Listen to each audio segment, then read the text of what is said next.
De la gourmandise pour cette émission avec Mélanie Caron, directrice générale de la maison La Durée. Bonjour. Bonjour. Quelques mois à ce poste pour dessiner l'avenir d'une maison de plus de 160 ans. C'est une belle mission, mais c'est une sacrée mission. C'est une sacrée mission. La maison a effectivement fêté ses 160 ans. Elle est née en 1862 rue Royale à Paris. Née boulangerie, puis devenue pâtisserie. La maison a eu effectivement plein de chapitres dans son histoire. Et j'en ai pris effectivement les rênes il y a bientôt 2 ans pour continuer et renforcer cette belle histoire. Alors, La Durée, c'est le salon de thé, le macaron, l'art de vivre à la française. Il y a une image raffinée, mais on a l'impression que c'est une image élégante, raffinée plutôt à l'international. Est-ce qu'en France, on a cette même image ou alors on a l'impression qu'elle est un peu dépassée ? Alors, l'image en France est une image de tradition, une image d'une marque qu'on se transmet aussi de génération en génération. Vous ne pouvez pas imaginer le nombre d'anecdotes qu'on m'a racontées depuis que je suis dans cette belle maison en me disant « Ah, mais ma mère m'y a emmenée, j'y allais avec ma grand-mère et aujourd'hui, j'y emmène mes enfants ». Et on sent que c'est vraiment une maison qui incarne l'excellence pâtissière française, que donc on se partage d'une génération à l'autre et qui effectivement a pour mission de faire rayonner la pâtisserie française à l'étranger. Et c'est là une mission magnifique puisque la pâtisserie, c'est vraiment un héritage du savoir-faire français, artisanal, des recettes très particulières. Et nous, on s'attache à rendre cette pâtisserie accessible au monde entier, en fait, dans je dirais un développement raisonnable, mais constant. Et cette mission est effectivement assez importante et elle vient compléter l'image que nous avons à Paris. Donc ça veut dire que l'enjeu n'est pas spécifiquement de moderniser, mais d'affirmer, de réaffirmer davantage les codes existants ? Oui, voilà, en fait, nous héritons de 160 ans d'histoire, on ne fait pas table rase d'un tel héritage. La maison est très belle, la marque reste très forte, évidemment, et donc l'idée, c'est bien de continuer à pérenniser cette force, de la déployer en France et à l'international, de renforcer la créativité sur le produit, la qualité du produit, la nomination à la création sucrée du chef Julien Alvarez en atteste. Et nous restaurons aussi la plupart de nos endroits iconiques en France et dans le monde. Notamment sur les Champs-Élysées. Exactement, nous avons un gros projet de rénovation des Champs-Élysées. La rue Royale fera aussi l'objet d'un rafraîchissement, mais c'est aussi le cas de notre adresse à Covent Garden à Londres, de notre adresse à Soho à New York. On est vraiment dans une optique de continuer à déployer cette magnifique marque et de réaffirmer notre position de leader sur la pâtisserie française en France et dans le monde. Il y a cette tendance finalement pour l'ensemble des maisons de luxe, peu importe le domaine, c'est de revenir aux fondamentaux, d'aller fouiller aussi dans les archives. Est-ce que la nomination et l'arrivée de Julien Alvarez aussi, créativité d'une part, mais on va fouiller aussi dans les fondamentaux? Vous avez raison. Je pense que l'ambition pour la maison La Durée, c'est d'avoir à sa tête un chef qui, à la fois, apporte un souffle de modernité, mais réussit à comprendre les codes, l'héritage et ce qui a fait le succès de la maison. Et c'est là où Julien fait un travail vraiment fantastique parce qu'il a réussi à s'inscrire dans la tradition de la maison tout en y insufflant modernité. Il a repris des recettes historiques de la maison pour les moderniser à la fois dans leur composition, puisque la tendance est quand même au fait de désucrer considérablement la pâtisserie, oui. Donc il s'y attelle, mais aussi en prenant l'héritage des formes, des couleurs et des identités, je dirais, visuelles de nos pâtisseries pour les réinterpréter à sa façon. Et on a beaucoup de chance de l'avoir aujourd'hui à la tête de la création chez La Durée. Donc une nouvelle pâtisserie, notamment une nouvelle pâtisserie Eugénie, puis des collaborations qui réaffirment l'identité avec, entre autres, le château de Versailles. Là, on est vraiment dans des codes similaires. On raconte une histoire sur un couloir identique. Exactement. La maison a pour tradition de faire des collaborations depuis très longtemps. D'ailleurs, ça a été la première maison de pâtisserie à se lancer dans les codes de la mode avec la notion de collection, la notion de collaboration. L'importance particulièrement attentive au packaging, au lieu, etc. Et effectivement, cette tradition des collaborations perdure, à la fois avec des marques institutionnelles, vous mentionnez le château de Versailles, nous préparons aussi une très belle collaboration avec l'Opéra de Paris pour la fin de l'année, mais aussi des collaborations avec des marques plus niches. C'est le cas, par exemple, de la collaboration que nous préparons pour la Fête des Mères avec une marque de bijoux qui s'appelle 5 octobre, marque parisienne, qui est aussi très intéressante parce qu'elle nous permet de marier des univers qui, en fait, à la base, ne sont pas forcément naturellement évidents. Et pour nous, c'est une vraie source d'inspiration et ça nous permet de toujours être dans l'air du temps sans jamais renier qui nous sommes. Oui, parce qu'il y a des temps forts, il y a des classiques, on parle de la fête des mères. Évidemment, on parle de Pâques. Si vous nous suivez, vous pouvez voir ce magnifique œuf à côté de vous, hein. C'est un œuf signature, des heures, 20 heures de travail pour réaliser cette œuvre d'art. Il y a quand même des traditions et des choses à respecter dans le calendrier. Oui, alors Pâques, quand on fait de la pâtisserie, c'est un temps fort, c'est une certitude. On a à cœur, évidemment, chez La Durée, d'honorer ce moment qui est à la fois un moment culturel, festif, familial. Et c'est un gros rendez-vous aussi en termes de chiffres. Voilà, exactement. Il y a 2 grands rendez-vous dans la pâtisserie dans l'année. Il y a Noël, évidemment, et il y a Pâques. Pâques, c'est un moment de gourmandise très assumé. Le chocolat est à toutes les tables en général. Et c'est vrai qu'avec la collection de Pâques cette année, le travail de l'œuf signature du chef Julien Alvarez, qui est un œuf absolument spectaculaire, nous permet d'accompagner effectivement ce moment. Et pour ce temps fort business, vous avez raison. On va revenir sur l'histoire, bien évidemment, de La Durée et de son évolution. Je vous propose un détour d'abord par le PAD. Avant Londres, le salon du design était à Paris. Eva Jaco vous y emmène. Galeristes, marchands d'art, artistes, toute la scène internationale du design s'est réunie au PAD. Ici, contemporains, modernes et anciens se répondent. Outre les galeries de renom comme les Français Patrick Fourtin et Jacques Lacoste ou encore l'Américain Carpenter, de nouveaux entrants font leur apparition et c'est ce que l'on va découvrir. Alors cette année est une année un peu spéciale, le PAD fête ses 25 ans. Patrick Perrin, qu'est-ce qui fait la particularité de cette 25e édition parisienne ? Définitivement la venue de jeunes galeries de design contemporain qui sont internationales, qui viennent d'un peu partout, d'Inde, de Suisse, de Hollande, de Belgique. Est-ce que Paris est redevenu la place centrale du design ?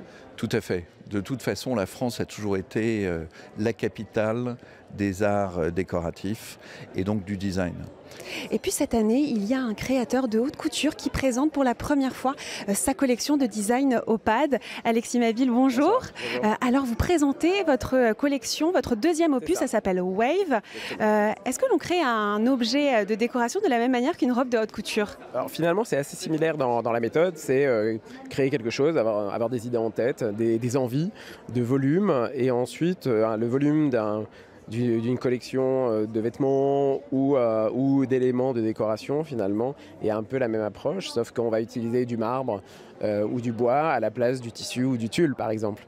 Et vous êtes allé notamment chercher vos artisans dans les Pouilles, c'est ça, pour votre table en marbre ? C'est ça, alors la table en marbre en fait est faite par des artisans français qui sont des anciens compagnons qui se sont installés dans les Pouilles pour redévelopper un atelier de marbrerie parce qu'il y a une tradition là-bas où on travaille. Alors par contre la table est en marbre français, c'est du Saran-Colin qui était réservé à Louis XIV à l'époque, qui était une carrière royale qu'on a utilisé, c'est une pierre assez rare avec des couleurs assez spéciales avec du rose, du rouge, du gris à l'intérieur, où on a travaillé cette technique de pliage du marbre qui s'appelle le comezo en fait, qui était une vieille tradition italienne. Soutenir les jeunes talents ou encore faire rayonner les galeries historiques, c'est l'ambition du PAD que l'on retrouvera à Londres en octobre prochain. Salon du design donc à Paris, cette étape avant Londres en effet avec Eva Jaco. Des étapes aussi chez La Durée, il y a eu en 1993 et le groupe Holder, Love Group de Stéphane Courrobier en 2021 avec l'idée de développer finalement un vrai art de vivre français avec une stratégie un peu d'expérience La Durée plutôt que de pâtisserie La Durée et sans doute aussi de diversification. L'expérience La Durée est un héritage de la maison. La Durée a cette particularité d'avoir été la marque qui a inventé le salon de thé parisien. La marque est née donc en 1862 rue Royale par Louis-Ernest La Durée. Son fils Ernest La Durée épouse Jeanne Souchard qui a la riche idée de se dire je ne vais pas seulement faire de la pâtisserie, je vais aussi proposer aux dames de venir prendre un thé pendant qu'elles prennent leur pâtisserie. Ainsi naît le premier salon de thé parisien pour faire concurrence au salon littéraire où apparemment on s'ennuyait sérieusement, et surtout pour faire le pendant au café qui, eux, étaient réservés aux hommes. Le salon de thé parisien naît, l'expérience La Durée naît à ce moment-là. Naît déjà. Exactement. Et à partir de ce moment-là, il y a eu de multiples figures qui ont participé à cette notion d'expérience La Durée. J'ai en tête notamment notre boutique de Bonaparte, qui est installée dans l'ancien atelier de Madeleine Castin, donc qui a été vraiment une muse pour la décoration et l'art décoratif La Durée, qui fait aussi partie de l'expérience. Et donc effectivement, je dirais le changement d'actionnaires ne change pas vraiment la stratégie de la maison qui, elle, s'inscrit dans le fait de toujours renforcer et sublimer l'expérience La Durée et l'art de vivre à la française au travers effectivement du salon de thé, au travers de la pâtisserie avec une ambition sur le produit et la qualité toujours plus forte et avec un petit peu de diversification mais qui est finalement assez mesurée. Nous développons une carte salée mais qui est un peu l'héritage du salon de thé. Nous allons bientôt annoncer une collaboration avec une chef de ZFE pour la carte salée de la rue Royale. Nous travaillons à cette je dirais, extension de l'offre plus que vraiment diversification. Et on est toujours dans le saupoudrage et quelque chose de raisonnable dans la continuité de l'identité. Tout à fait. De La Durée. Un mot sur la politique retail. Ça s'est déployé, des corners, des boutiques, etc. à l'international également. Est-ce qu'il n'y a pas eu la difficulté d'avoir peut-être une image un peu trop industrielle à un moment plutôt que cette image de savoir-faire et d'artisanat ? Le développement est un développement qui est très raisonné. Nous faisons de la pâtisserie. La pâtisserie demande toujours l'ouverture d'un atelier de pâtisserie avec des pâtissiers au travail. Et donc, si vous voulez, cette image d'industriel, elle est vraiment pas justifiée, notamment parce que, évidemment, le déploiement à l'international nous a invité à renforcer la mécanisation d'un certain nombre de gestes. Mais le produit reste parfaitement artisanal. Nous n'utilisons aucun colorant artificiel. Il n'y a aucun conservateur, aucun additif. Enfin, les recettes sont parfaitement non industrielles parce que quand on pense industriel, on pense un peu produit chimique, je dirais. Un déploiement en France, mais également sur d'autres marchés. Oui. Les États-Unis, la Chine, ça fait partie des cibles importantes. Voilà, nous sommes présents aux États-Unis depuis une bonne dizaine d'années. Notre idée aux États-Unis, c'est plus de renforcer notre présence toujours dans un développement effectivement assez raisonné. Nous allons renforcer notre présence à New York, sans doute regarder une ouverture à Chicago. Nous sommes présents à Los Angeles, qui est une ville assez intéressante parce qu'elle nous a forcé aussi à aller chercher de la pâtisserie végane il y a déjà plusieurs années. De développer autre chose. De développer autre chose, exactement. Et puis effectivement, vous avez raison, vous mentionnez la Chine. Ça fait partie des pays dans lesquels nous sommes déjà présents. Shanghai d'abord. Shanghai uniquement à ce stade. Et puis nous verrons comment ça se développe dans le reste de la Chine. Il y a une porte d'entrée où on y va de manière mesurée parce qu'il y a quand même l'aura de la pâtisserie française pour la Chine, mais est-ce que c'est compliqué encore de s'installer ? Le Covid a été une difficulté. Voilà, le Covid a été une difficulté majeure, notamment sur le marché chinois. Vous savez que la Chine a eu énormément de mal à s'en remettre. D'ailleurs, nous en sortons à peine. Notre idée, c'est d'installer la marque de façon extrêmement crédible et pérenne. C'est pas du tout évident d'arriver avec de la pâtisserie française quand vous arrivez en Chine. La Chine a sa propre culture culinaire. Donc, nous arrivons toujours avec beaucoup d'ambition, mais aussi beaucoup d'humilité. Et donc, nous prenons le temps. Un salon de thé, 2 salons de thé. On fait découvrir la gamme aux clients chinois et puis on avance doucement. Et puis surtout, on adapte. Parce que ce qui est important de comprendre, c'est que la Maison La Durée, bien sûr, c'est une ambassadrice de la pâtisserie française, mais elle a toujours à cœur d'être invitée dans les régions dans lesquelles elle s'installe. Et de s'adapter au palais toujours. Des pays, des marchés. Chaque semaine, dans Iconic Business, les iconiques de l'invité.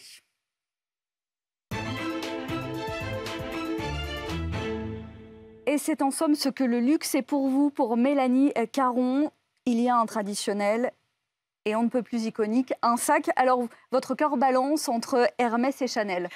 Alors, effectivement, quand vous m'avez posé cette question, je me suis dit, mais finalement, le luxe, pour moi, comment j'arrive à le définir ? Et la première chose qui m'est venue en tête, et c'est un peu ce que je disais tout à l'heure au sujet de la marque, La Durée, c'est vrai que pour moi, un objet de luxe, c'est un objet qui se transmet.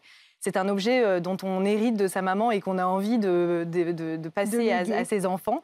Et donc, assez naturellement, la maroquinerie est pour moi un objet qui est en mesure de traverser les générations. Et donc, j'ai pris évidemment l'icône de chez Hermès ou le Timeless de chez Chanel, mais vraiment pour illustrer cette notion que pour moi, le luxe, c'est quelque chose qu'on se transmet. Il y a aussi la question d'expérience, on y revient finalement. C'est cette expérience et surtout cette exclusivité comme une visite privative du château de Versailles pour vous. Exactement, et donc j'avais pris l'exemple du Grand Contrôle, un hôtel Les Érelles à Versailles, et ce qui m'intéressait dans cet établissement hôtelier, c'est 2 choses. D'abord, vous dormez dans l'ancienne demeure du contrôleur du roi, ce qui est quand même en soi déjà complètement extraordinaire, à l'intérieur de l'enceinte du château de Versailles. Et deuxièmement, en tant que client à l'hôtel, vous avez accès à une visite privée après la fermeture du château. Et finalement, ces expériences complètement inaccessibles, hors du temps, sont aussi pour moi une définition une définition du luxe assez forte. Et on reste dans le même groupe, dans la même entité. Et puis on dira un dernier mot rapidement du sur-mesure. On parlait de la transmission et c'est aussi l'exclusivité et le sur-mesure incarné entre autres par la haute couture. Voilà, la haute couture, le fait à mesure, le fait juste pour la cliente. Pour moi, c'est sans doute la définition suprême du luxe, un peu ce que nous avons cherché à faire aussi avec l'œuvre, c'est vrai, de se dire c'est à la demande du client, c'est à la mesure, c'est le talent et le génie d'un créatif au service d'une cliente unique. C'est quand même l'extrême personnalisation. Merci beaucoup Mélanie Caron d'avoir été avec nous dans Iconic Business. Dans un instant encore du chocolat à l'approche de Pâques. Les grandes maisons redoublent donc de créativité. On sera avec Jade Genin, chocolatière, mais tout de suite, c'est l'Iconic Capsule. On parle cette fois de design et de la folie des années 80. À l'occasion des 10 ans de la galerie Eclectico Studio spécialisée dans les années 80, son fondateur Stéphane Cosma organise une exposition éphémère. Ici, on retrouve une centaine d'œuvres de 40 artistes qui permettent de recontextualiser ce mouvement du design postmoderne. Sont exposés les objets colorés du groupe Memphis, dont les œuvres de son fondateur Ettore Sottsass, mais aussi Philippe Starck, Super Studio ou encore Paolo Palucco. La tendance pour les années 80 est en pleine expansion et Stéphane Cosma a parcouru l'Europe pour retrouver toutes ses œuvres. Il y a 30 ans, l'Europe, elle est représentée comme un espace culturel, quelque chose de très vivant. Et il y a eu plein de collaborations. Ma mission avec cette expo, de remettre ça un peu en valeur.